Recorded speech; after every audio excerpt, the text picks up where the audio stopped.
ओम नमः शिवाय। स्वागत है आप सभी का शिव पुराण की इस श्रृंखला में।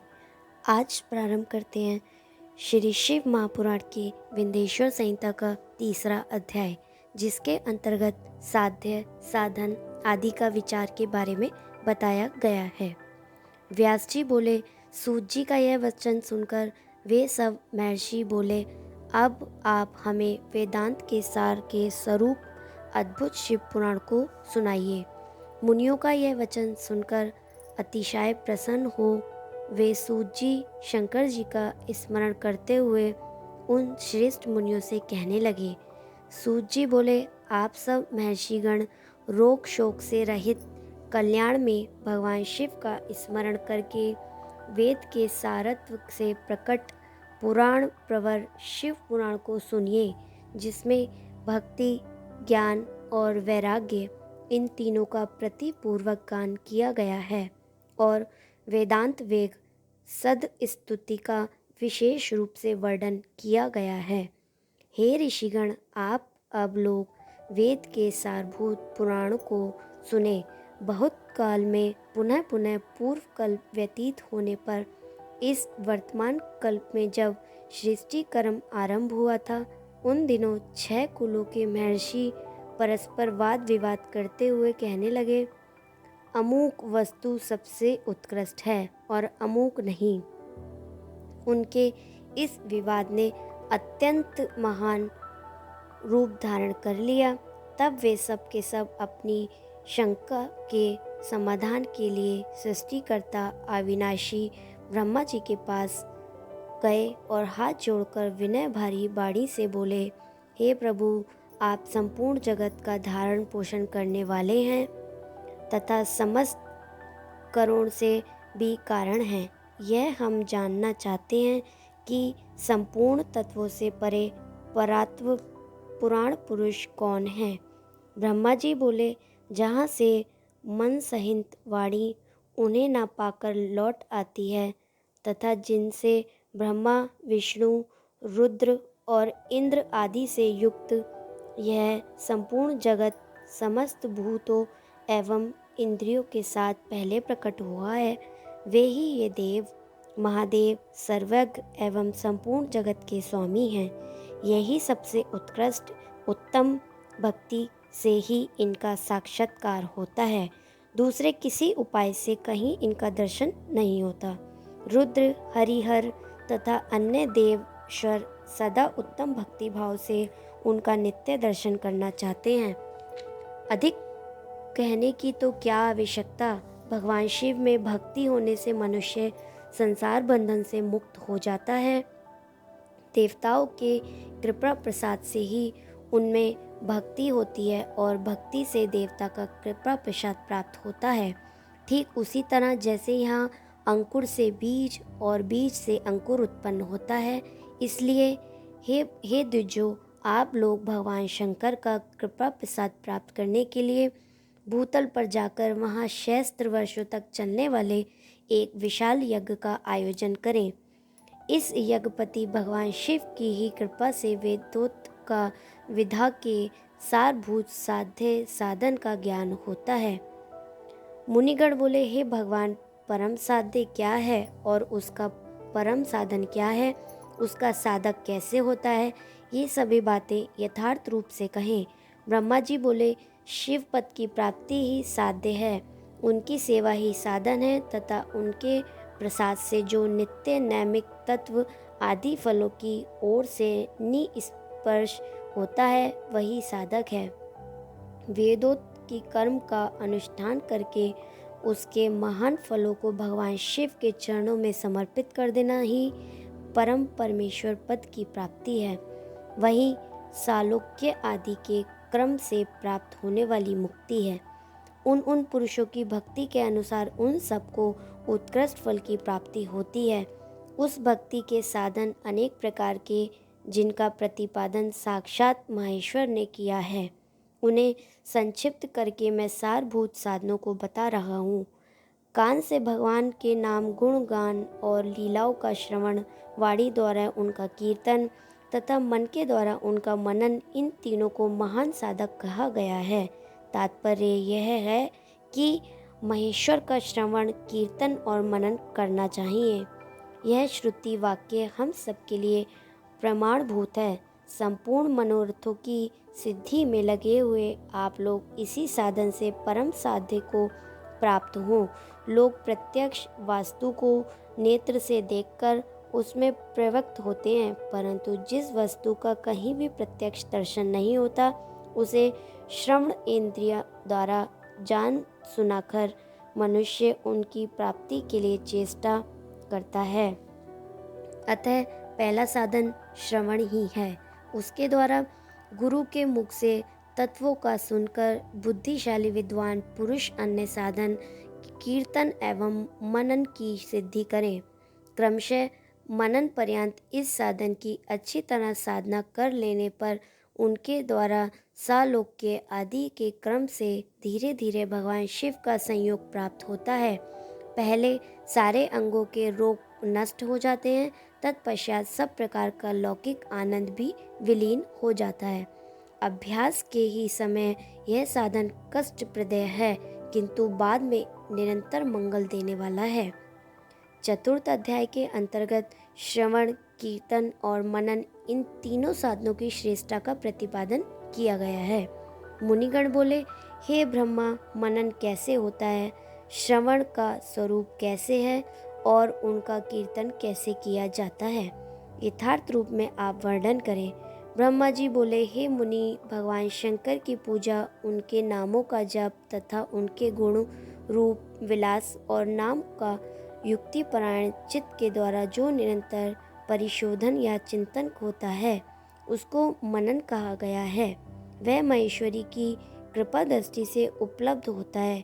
वह समस्त श्रेष्ठ साधनों में प्रमुखतम है। शंभु के प्रताप, गुण, रूप, विलास और नाम को प्रकट करने वाले संगीत, वेद वाक्य यह भाषा के द्वारा अनुराग पूर्वक उनकी स्तुति ही माधव साधन है, जिसको कीर्तन शब्द से कहा जाता है। हे ज्ञानियों, स्त्री क्रीड़ा में जैसे मन की आसक्ति होती है, वैसे ही किसी कारण से किसी स्थान में शिव विषय की वाणियों में श्रवण इंद्रियों की दृढ़ता पर आसक्ति ही जगत में श्रवण के नाम से प्रसिद्ध है। सर्वप्रथम सज्जनों की संगति से श्रवण सिद्ध होता है, बाद में शिवजी का कीर्तन दृढ़ होता है और अंत में सभी साधनों से श्रेष्ठ शंकर विषयक मनन उत्पन्न होता है, किंतु यह सब उनकी कृपा दृष्टि से ही संभव होता है। सूत जी बोले, मुनीश्वर, इस साधन का महत्व बताने के प्रसंग में आप लोगों के लिए एक प्राचीन वृत्तांत वर्णन करूंगा, उसे ध्यान देकर आप लोग सुनिएगा। पूर्व काल में पराशर मुनि के पुत्र मेरे गुरु व्यास देव जी सरस्वती नदी के सुंदर तट पर तपस्या कर रहे थे। एक दिन सूर्य तुल्य तेजस्वी विमान से यात्रा करते हुए भगवान संत कुमार आस्कमत वहाँ पहुँचे। उन्होंने मेरे गुरुदेव को वहाँ देखा। वे ध्यान में मग्न थे। उसने जागने पर उन्होंने ब्रह्मा के पुत्र संत कुमार जी को अपने सामने उपस्थित देखा। वे बड़े वेग से उठे और उनके चरणों में प्रणाम करके मुनि उन्हें अर्घ्य प्रदान करके देवताओं के बैठने योग्य आसन भी अर्पित किया। तब प्रसन्न हुए भगवान संत कुमार विनीत भाव से खड़े हुए व्यास जी से गंभीर वाणी में कहने लगे। संत कुमार बोले, हे मुनि, आप सत्य सनातन भगवान शंकर का हृदय से ध्यान कीजिए, तब वे शिव प्रत्यक्ष होकर आपकी सहायता करेंगे। आप यहाँ तप किस लिए कर रहे हैं? इस प्रकार संत कुमार के कहने पर मुनि व्यास ने अपना आशय कहा। मैंने आपकी कृपा से वेद सम्मत धर्म, अर्थ, काम और मोक्ष की कथाओं को मानव समाज में अनेक प्रकार से प्रदर्शित किया है। इस प्रकार सर्वथा गुरु स्वरूप होने पर भी मुझ में मुक्ति के साधन ज्ञान का उदय नहीं हुआ, यह आश्चर्य ही तो है। मुक्ति का साधन न जानने के कारण उसके लिए मैं तपस्या कर रहा हूँ। हे विप्रदेनो, इस प्रकार जब व्यास मुनि ने भगवान संत कुमार से प्रार्थना की, तब वे समर्थ संत कुमार जी मुक्ति का निश्चित कारण बताने लगे। भगवान शंकर का श्रवण, कीर्तन, मनन ये तीनों महत्तर साधन कहे गए हैं। ये तीनों ही वेद समस्त हैं। पूर्व काल में दूसरे दूसरे साधनों के संभ्रम में पड़कर घूमता घामता मंदराचल पर जा पहुंचा और वहां तपस्या करने लगा। तदनंतर महेश्वर शिव की आज्ञा से भगवान नंदीकेश्वर वहां आए। उनकी मुझ पर बड़ी दया थी। वे सब साक्षी तथा शिव गणों के स्वामी भगवान नंदीकेश्वर मुझे स्नेहपूर्वक मुक्ति का उत्तम साधन बताते हुए बोले, भगवान शंकर, श्रवण, कीर्तन और मनन ये तीनों साधन वेद समस्त हैं और मुक्ति के साक्षात कारण हैं। यह बात स्वयं भगवान शिव ने मुझसे कही है। अतः हे ब्रह्मा, आप श्रवण आदि तीनों साधनों का बार बार अनुष्ठान करें। व्यास जी बार बार ऐसा कहकर अनुगामियों सहित ब्रह्मपुत्र संत कुमार अपने विमान से परम सुंदर ब्रह्मधाम को चले गए। इस प्रकार पूर्व काल के इस उत्तम वृत्तांत का मैंने संक्षेप में वर्णन किया है। ऋषिगण बोले, हे सूत जी, आपके श्रवण आदि तीनों साधनों को मुक्ति का उपाय बताया है। जो मनुष्य श्रवण आदि तीनों साधनों में समर्थ हो, वह किसी उपाय का अवलंबन करके मुक्त हो जा सकता है और किस साधनभूत कर्म के द्वारा बिना यत्न के ही मोक्ष मिल सकता है। पंचम अध्याय में भगवान शिव के लिंग एवं साकार विग्रह की पूजा के रहस्य तथा महत्व का वर्णन किया गया है। सूत जी बोले, हे शौनक, जो श्रवण, कीर्तन और मनन इन तीनों साधनों के अनुष्ठान में समर्थ ना हो, वह भगवान शंकर के लिंग एवं मूर्ति की स्थापना नित्य उसकी पूजा करके संसार सागर में पार हो सकता है। छल न करते हुए अपनी शक्ति के अनुसार धनराशि ले जाए और उसे शिवलिंग अथवा शिव मूर्ति की सेवा के लिए अर्पित कर दे। साथ ही निरंतर उस लिंग एवं मूर्ति की पूजा भी करे। उसके लिए भक्ति भाव से मंडप, गोपुर, तीर्थ, मठ एवं क्षेत्र की स्थापना करें तथा उत्सव करें और वस्त्र, गंध, पुष्प, धूप, दीप तथा मालपुआ आदि व्यंजनों से युक्त भक्ति से भक्ष्य भोज्य अन्य नैवेद्य के रूप में समर्पित करें।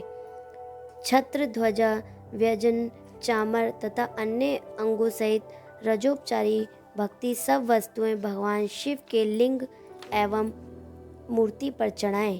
प्रदक्षिण, नमस्कार तथा यथाशक्ति जप करें। आह्वान से लेकर विसर्जन तक सारा कार्य प्रतिदिन भक्तिभाव से संपन्न करें।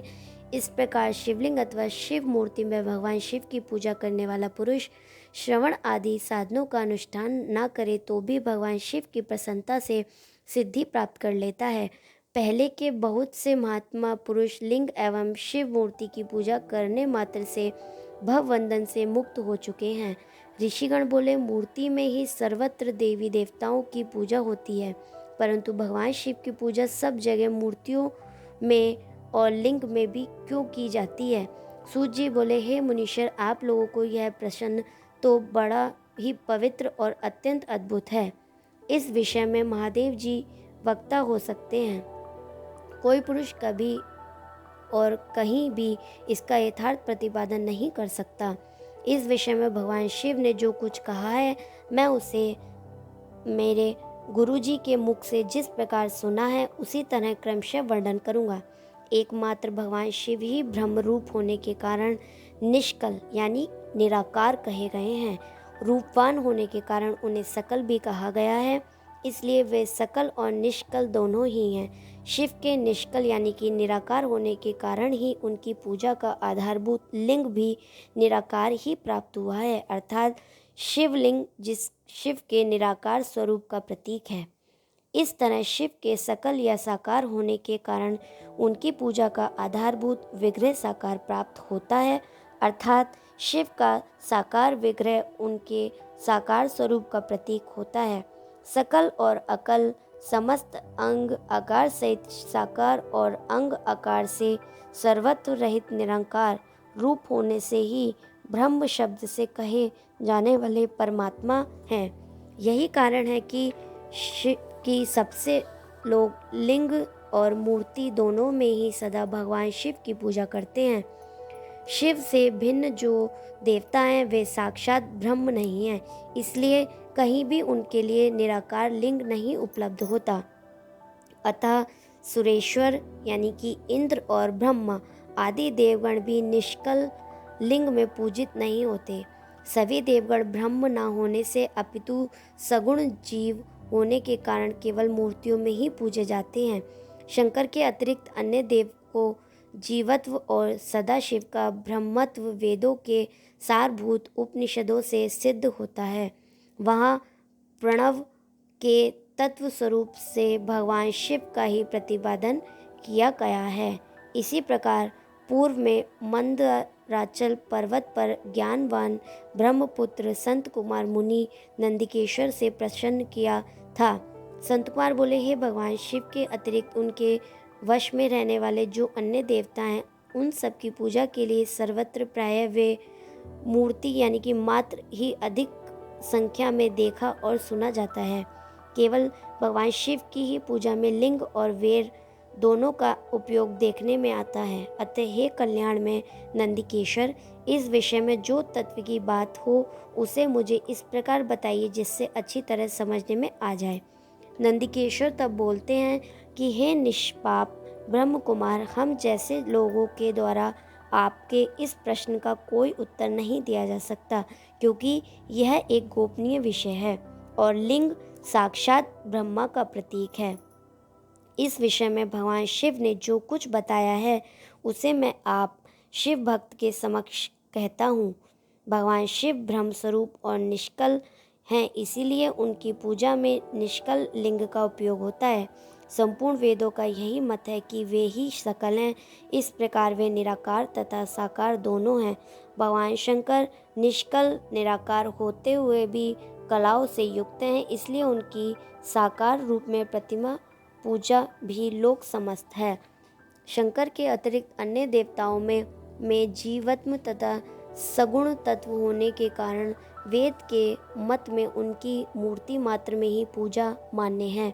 इस प्रकार उन देवताओं के आविर्भाव से समय उनका समग्र साकार रूप प्रकट होता है, जबकि भगवान सदाशिव के दर्शन में साकार और निराकार दोनों की ही प्राप्ति होती है। संत कुमार बोले, हे महाभाग, आपने भगवान शिव तथा दूसरे देवताओं के पूजन में लिंग और वेरक प्रचार का जो रहस्य विभाग पूर्वक बताया है वह यथार्थ है।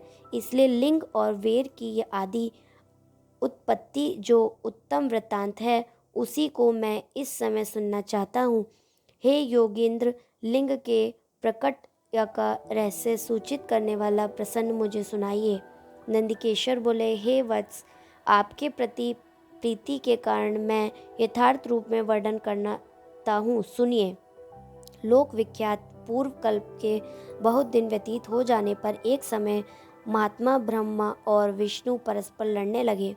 उन दोनों के अभिमान को मिटाने के लिए त्रिगुणातीत परमेश्वर ने उनके मध्य में निष्कल स्तंभ के रूप में अपना स्वरूप प्रकट किया। जगत का कल्याण करने की इच्छा से उत्तम स्तंभ से निराकार परमेश्वर शिव ने अपने लिंग चिन्ह के कारण लिंग का आविर्भाव किया। उसी समय से लोक में परमेश्वर शंकर के निगुण लिंग और सगुण मूर्ति की पूजा प्रचलित हुई। शिव के अतिरिक्त अन्य देवताओं की मूर्ति मात्र की ही प्रकल्पना हुई। वे देव प्रतिमा पूजित हो नित्य शुभ कल्याण को देने वाली हुई और शिव का लिंग तथा उनकी प्रतिमा दोनों ही भोग और मोक्ष को देने वाली हुई। Subscribe to my channel and also press this bell icon so you can get latest video notifications. And this is absolutely free.